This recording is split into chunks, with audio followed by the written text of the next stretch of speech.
morning. You're watching FYI. I'm Rishika Barwa. The lockdown has come with its set of perks and perils for many. Now, there are many kids who've had the luxury of being able to spend quality time with their families in this duration, while there are several who've also been exposed to an unprecedented increase in screen time. Now, with classes moving online, social life, socializing, all moving online, the new normal has brought with it heightened cases and concerns around cyberbullying. FYI today focuses on what are profanity filters, what are privacy settings, and how can you as an adult safeguard yourself as well as your children from cyberbullying. Before we get into the nitty-gritties, let's first break it down for our viewers. What is cyberbullying? Well, hacking personal accounts or impersonation or stalking, damaging somebody's personal reputation, threatening to commit acts of violence, all of these along with bullying using digital technologies, vulgar language, all of this accounts for cyberbullying. Bullying on social media, on messaging platforms, on gaming platforms is extremely rampant. This coupled with repeated behavior that is aimed at scaring somebody, angering them, or even in cases shaming them. So that's what cyberbullying essentially is. Now, how really is cyberbullying happening? What really counts for cyberbullying? Well, posting embarrassing photos of someone on social media without their consent, sending hurtful messages or threats to someone via messaging platforms, impersonating someone, sending mean messages to others on their behalf. All of this accounts for cyberbullying and how it is in fact executed. Hacking somebody's account, using their personal information, sending them vulgar messages, all of this is in fact how cyberbullying is executed. Now, what are the effects of cyberbullying? And this is extremely important to understand, and we focus on several of these aspects. We'll break it down into mental effects, which is of course feeling extremely disturbed, upset, embarrassed, sometimes even feeling stupid or angry about this particular situation. The emotional effects, which is feeling ashamed or losing interest in the things that you like. The physical effects, which could include tiredness, it could include loss of sleep, even symptoms like stomach aches and headaches, which could be stress induced, are all linked to cyberbullying. Now, it's interesting to note that the NCRB data, the crime records data, actually shows that cases of cyberbullying are up by 36%, and this is according to Delhi's data from 2018, and experts at the moment anticipate that these cases have only risen and perhaps risen exponentially due to the coronavirus lockdown, with classes moving online and social life moving largely online. So it's important to understand the data or rather the last available data that exists to put a lot of this into context. What's also interesting is another statistic on users. Now, there are 2 in 3 internet users who are aged between 12 and 29 years. This is according to statistics in India. There are 66 million users who are aged between 5 and 11. So when such young children are exploring the online space, it of course renders them vulnerable. It renders them, perhaps exposed to cyberbullying, things that they're not really aware of, things that they're not really taught about in school. But now, as children increasingly spend more time online, attending online classes, attending online birthday parties, or just hanging out with friends, or engaging with people on social media, how can you as a parent protect your child? How can you limit screen time? What are the tools that you can use? We'll seek to break down that crucial information for you on FYI. My colleague Rubina joins me now. Rubina has all the details, all the tricks of the trade that you need to know as a parent to protect yourself and your child. Rubina, what's the advice that you'd like to give? Tech can actually help parents protect their children from cyberbullying. Like, first, let's start with limiting screen time and monitoring. Social interaction is one step. However, several sites also offer the ability to filter out words. Tools like screen time on Apple products can help with content and privacy restrictions. They also let you see just how much time your children is spending on specific websites and apps. For younger children, YouTube Kids is an excellent curated alternative for content that removes comments and lets you filter content as well. Apps like Instagram let parents set accounts as private so that only approved friends and family can view images. Similarly, Twitter also allows private accounts for closer groups. Make sure underage children do not reveal their real identity unless to close friends. Gaming chat rooms and discussion groups often include profanity filters. These can go a long way towards cutting down bullying. However, keeping a close eye on your child's mental well-being remains the best solution. Rishika. All right, Rubina, I think that's very crucial information. Appreciate you joining us with all of those details. Let's now open this up for discussion, and we'll also try and get you more case studies on the ground of how cyberbullying is executed. What is really happening as far as cyberbullying in online classrooms, for instance, is concerned. We'll get you more details, but let me open this up. We have with us Mr. Jiten Jain. He's a cyber security expert. We have Shilpika Das, who's a senior teacher at the Lotus Valley School. We have Ariana Vora, who's a class 10 student.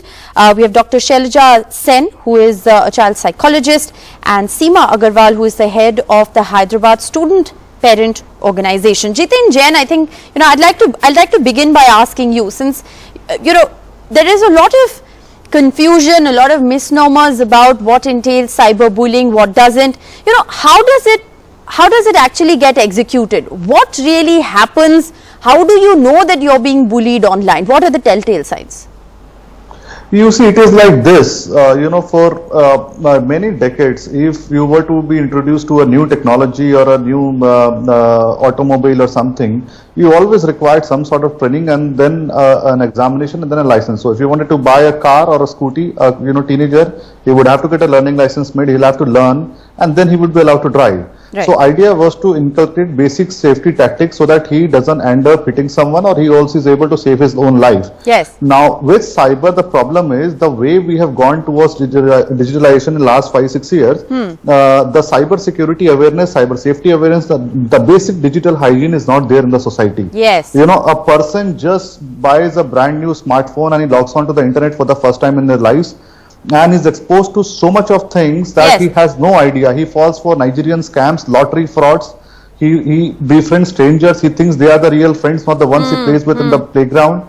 Then he becomes, he gets in touch with the people of different age, different backgrounds, different cultures. Yes. Some of them are pedophiles, they groom children, some of them are bullies, some of them are out here to blackmail, some of them are out here to just extort some money.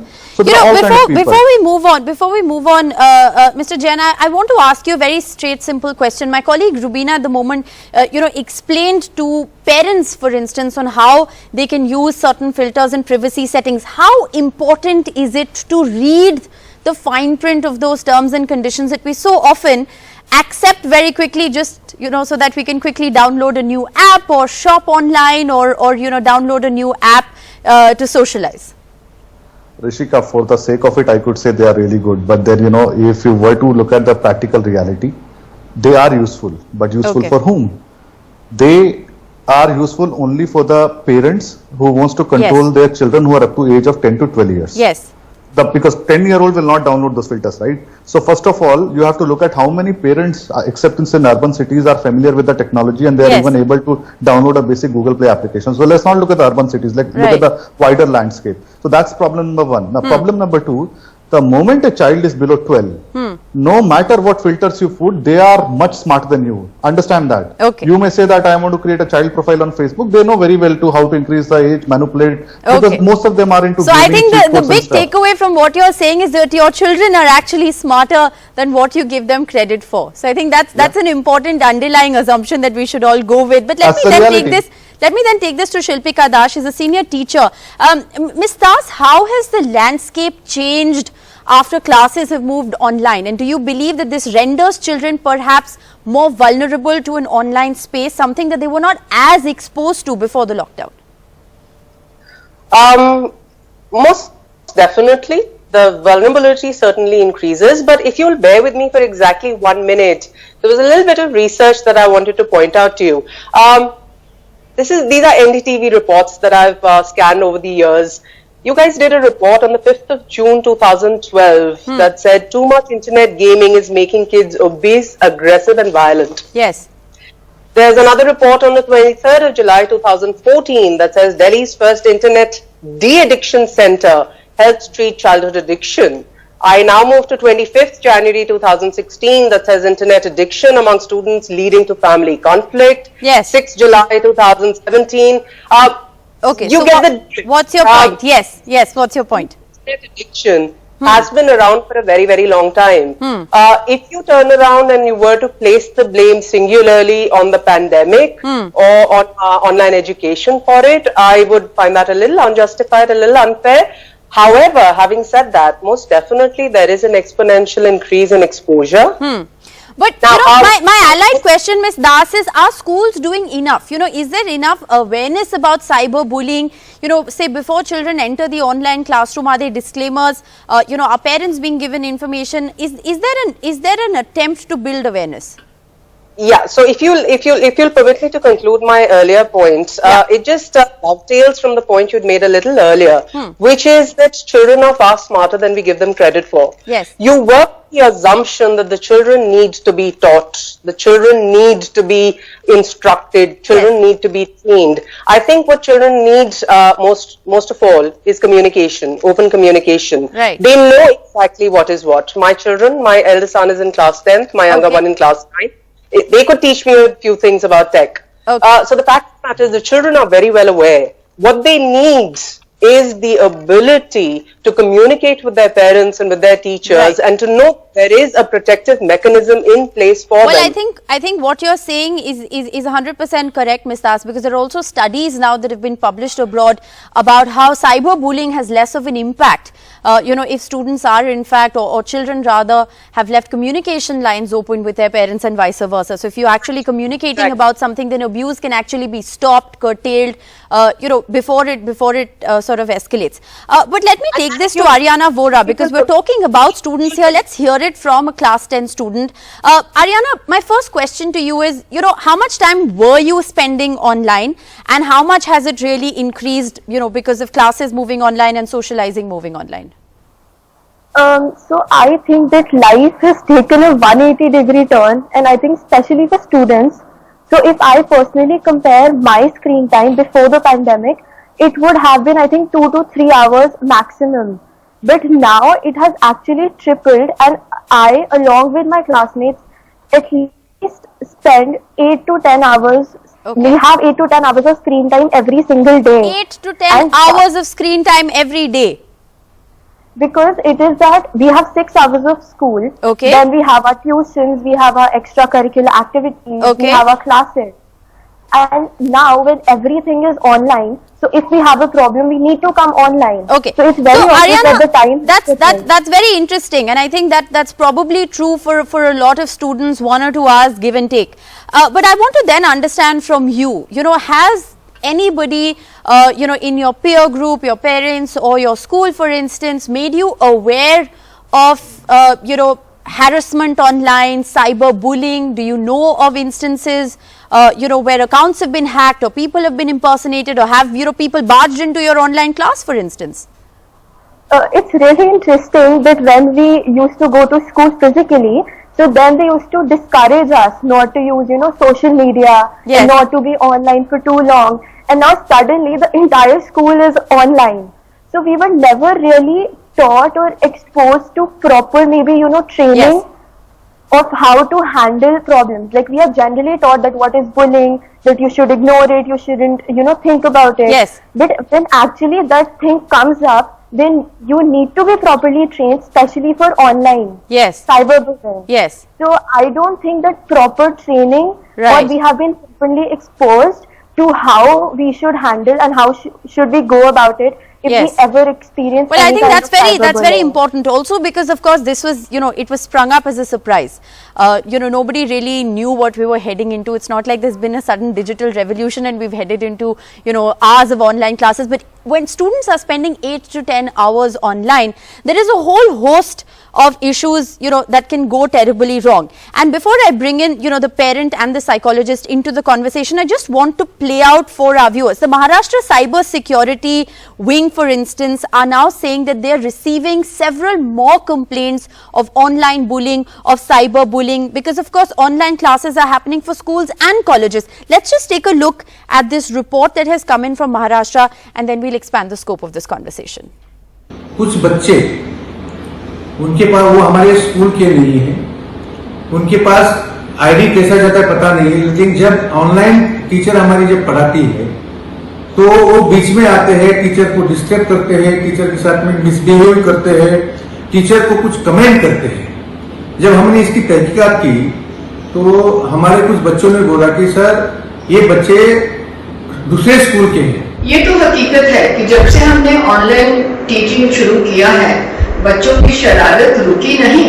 School में जो शरारत करते थे वो अब घर पे भी वैसी ही शरारत करते हैं। बच्चे लॉगिन तो कर लेते हैं, लेकिन उसके बाद अपने मनपसंद लोगों से बात करना और अपनी पसंद की गेम्स खेलना, उसमें उनका ध्यान लगा रहता है। महाराष्ट्र साइबर को अभी तक बहुत सारी ऐसी कंप्लेंट आई है कि जिसमें जो अनवांटेड लोग हैं या क्रिमिनल्स है या फिर अब्यूजर्स है, वो क्लास में आते हैं ऑनलाइन और टीचर को, स्टूडेंट को अब्यूज करते हैं और बात चले जाती है। प्रिवेंटिव एस्पेक्ट्स में हम क्या काम करें, इसके ऊपर में उसमें चर्चा थी बहुत सारी। और ये बच्चे क्यों स्टॉकिंग करते हैं, ऑनलाइन में क्यों परेशान करते हैं, क्यों बुलिंग करते हैं, क्यों मेम्स बनाते हैं, क्यों इनके अब्रप्ट बिहेवियर रहता है ऑनलाइन के समय में, इसकी मानसिकता क्या रहती है और इस मानसिकता को हम कैसे प्रिवेंशन पे रखें, क्या कर सकते हैं थ्रू पेरेंटिंग, थ्रू स्कूलिंग तथा ऑनलाइन हमारी कुछ ट्रेनिंग के माध्यम से क्या कर सकते हैं, इस पे ये प्रोग्राम था। How there are people who are actually addressing the issues of online classes, the time that is allocated to online classes in a lot of cases being misused, and of course shararti bacche being blamed for it. We have more case studies from Delhi, but before we play that out, let me take this to Seema Agarwal. You're the head of the Hyderabad Student Parent Association. I want to understand from you, while of course there are many evils that are associated with the online sphere, it is the need of the hour. I mean, how else do students like Ariana on the broadcast, or several students who especially in senior classes, how else do they pursue their academic career at a time like this? Yeah, yes ma'am, very good afternoon to all, and thank you for giving me this opportunity to present my view on this thing, that is cyberbullying, how we can really address these issues. Yes. The thing is from the school side, as we know, earlier that was a link, it was not allowed to below 13 years of age, the children were not allowed to use it. Yes. So that permission had to be taken from the parents. Correct. And because of this pandemic time, the need of the online classes has really overlooked this intimation to be given to the parents, or awareness to be brought to the parents before starting of the online classes. Right. Giving it a complete free hand. It is, I think most of the parents may not be aware of this thing happening. Right.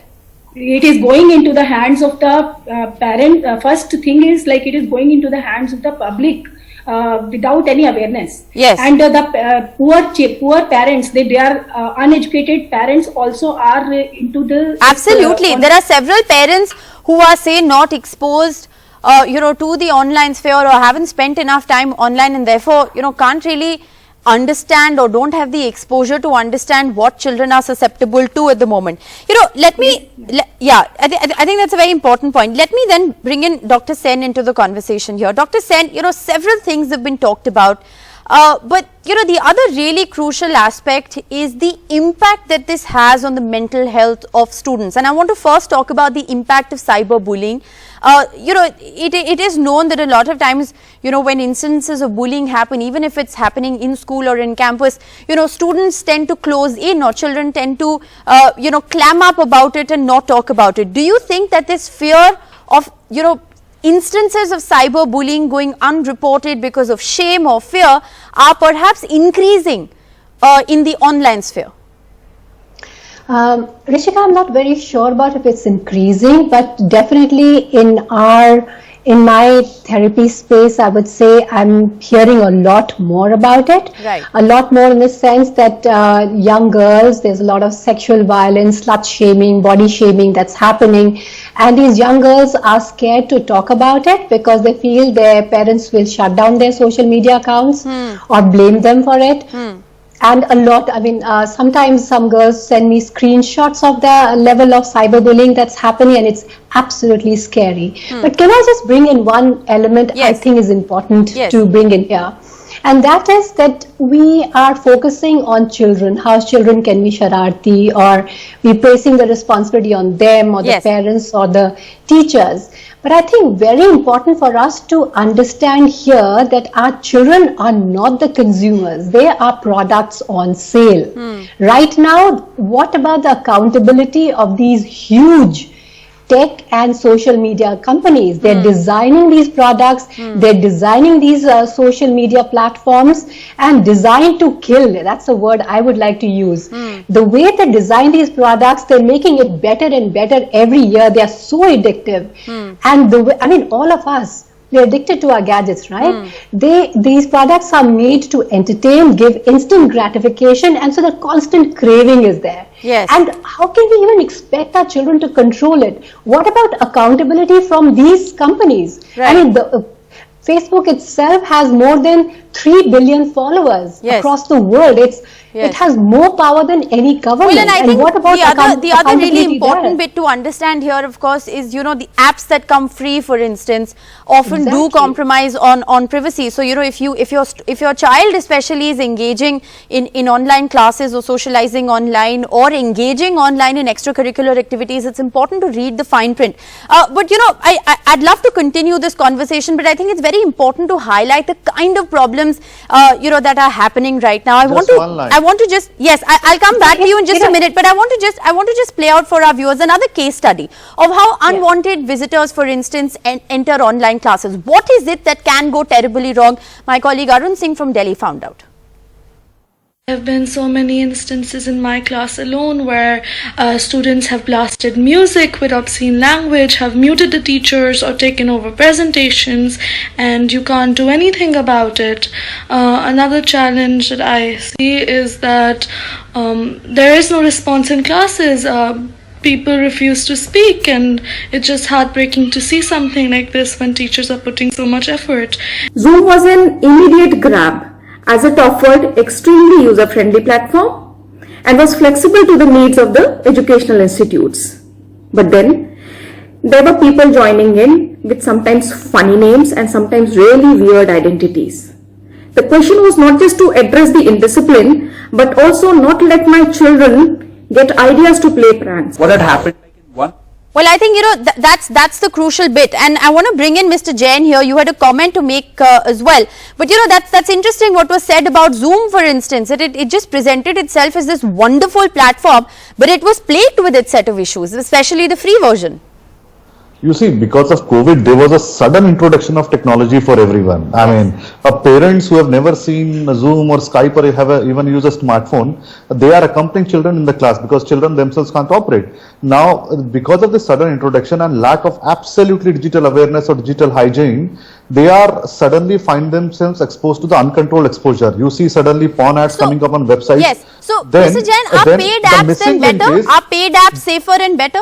No, not at all. The only solution to this does not lie in technology. The teachers have to be trained how to conduct safe classes. And then teachers have to train parents how to join the class safely, and if you find overexposure or some adult ads, how to control it. Unless and until you impart that 1-day training or 2-day training, you will keep seeing this problem across platforms. So training is very important. Dr. Sen, you know, very quick, 20 seconds, is opening communication lines and keeping them open with your children perhaps then, you know, the last resort, that one option, you know, that you really do need to exercise if you haven't already? Absolutely. Keep that communication and listen to the children. Listen to the children without blaming them. Listening to them and trying to understand their point of view, what they are going through is so important for parents. Because many times people think and parents think that or teachers think communication is about them lecturing the children. Yes. But try to understand what they are going through, that the world they are navigating right now is tough for them. 24/7, like Ariana put it so beautifully, 8 hours online, and after that the only way the downtime they have is also online. Correct. How is it impacting their minds, their sense of growing self-worth? Yes. And the cyberbullying, and their own, like a kid told me once, you are as good as what people think of you on Instagram, the followers you have or likes you have, and that's the worthiness they carry. So how important it is to listen to them and to understand where they're coming from. Well, absolutely. The new normal, like I said, has come with its set of perks and perils. I hope that this broadcast was useful for parents, for students to understand what is cyberbullying, what are the technological solutions, and of course what you can do is to just talk about it, prevent it, discuss it, and keep those communication lines open. Thank you all very much for joining me on this extremely important discussion. We hope to keep bringing you stories like this every day on FYI. Stay tuned.